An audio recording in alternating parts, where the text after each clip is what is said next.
दिनांक 26/4/2024 रोजी बहुजन विकास आघाडीतर्फे उमेदवारी अर्ज दाखल. महायुतीच्या अडचणीत वाढ. बहुजन विकास आघाडीनं पालघर लोकसभा निवडणूक लढवण्याचे सुरुवातीपासून ठरवले होते. जिल्ह्यामध्ये बहुजन विकास आघाडीचे विद्यमान 3 आमदार आहेत.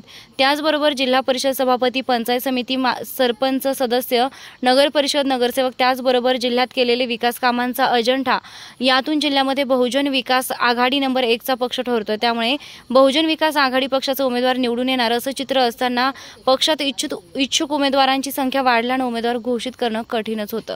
पक्षाचे अध्यक्ष हितेंद्र ठाकूर व सर्व पदाधिकारी मान्यवरांनी यांनी एक मत करून पक्षाचे नेते सभापती मनीषा निमकर, माजी महापौर उमेश नाईक, राजू पाटील, जिल्हा परिषद सदस्य आशा निवडकपदी आदी नेते कार्यकर्त्यांनी अध्यक्ष हितेंद्र ठाकूर यांच्या उपस्थितीत राजेश पाटील यांचा प्रथम उमेदवारी अर्ज दाखल केला.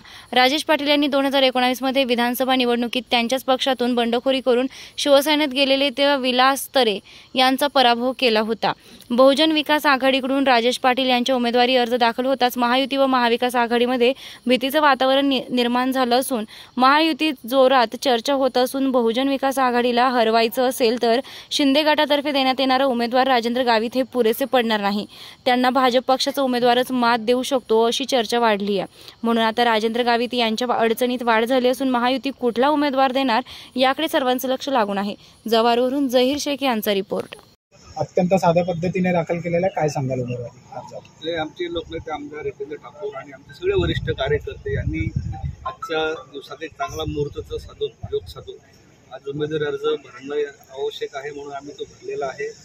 आणि हे उमेदवारी अर्ज भरत असताना उमेदवार म्हणून जो निश्चित होणार आहे त्याला अजून वेळ आहे आणि त्याप्रमाणे जे वरिष्ठ नेते आमचे लाप्पा आहेत त्या सगळ्यांनी मिळून एक उमेदवार निश्चित स्वरूपात पुढे दिला जाईल. परंतु आज एक मुहूर्त म्हणून करून ठेवलेला. सर, कोणत्या मुद्द्यावर आपण बहुजन विकास आघाडी म्हणून ही लोकसभेची निवडणूक लढवणार आहात काय सांगा? बहुजन विकास आघाडीचा मूळ अजेंडा तो म्हणजे विकास. आज आम्ही गेली 30 वर्ष लोकनेते आमदार हितेंद्र ठाकूर यांच्या नेतृत्वाखाली काम करत असताना आम्ही विकासाचाच अजेंडा पकडलेला आहे. त्याच्यामुळे जो विकास आम्ही वसई विरार शहर, महानगरपालिका, वसई तालुका किंवा जो काही तिकडे आमच्या सत्ता आहेत त्या ठिकाणी आम्ही करण्याचे प्रयत्न केलेला आहे. प्लस जिथे आम्ही नाही तिकडच्या लोकांना सुद्धा आम्ही देण्याचा खूप प्रयत्न करतोय. आमचे माजी खासदार बळीराम जाधव असताना खासदार त्यांनी एक आपली रेल्वे डहाणूपर्यंत नेली, ती कोणालाच शक्य करता आली नाही.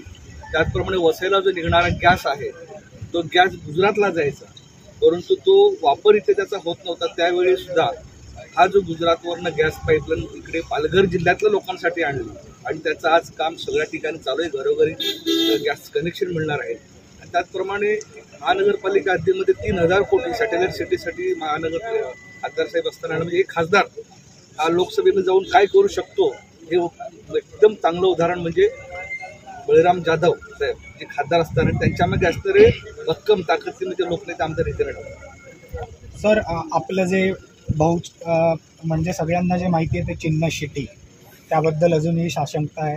काय चिन्ह असेल आणि काय कशा प्रकारे निवडणूक लढवणार? चिन्ह हा आजचा विषयच नाही मिळत. आम्ही फॉर्म भरला, मागणी केलेली आहे. आमची जी पारंपरिक सिटी ज्यावर आम्ही लढतोय त्याची आज आम्ही मागणी केलेली आहे आणि कायदा सांगतो फर्स्ट कम फर्स्ट प्रेफरन्स आम्हाला मिळेल.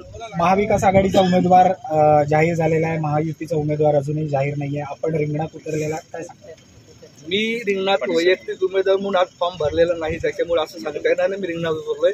अजून खूप लोकांचे फॉर्म भरायचे. आमच्या मनीषा ताई आहेत, कडव साहेब आहेत, संतोष बुकले आहेत, बळीराम जाधव साहेब इच्छुक उमेदवार. त्याच्यापैकी कोणतरी अजून निश्चित झालेलं नाही. बहुजन विकास आघाडी रिंगणात आहे, आप्पा रिंगणात आहे हे आम्ही मानून चालतोय. त्याच्यामुळे जे कोणी समोर उमेदवार असतील त्यांच्या पक्षाचे त्यांनी लढवतील, पण आमचा उमेदवार आप्पा या हिशोबाने आम्ही बहुजन विकास आघाडीचे कार्यकर्ते चालतोय. थँक्यू.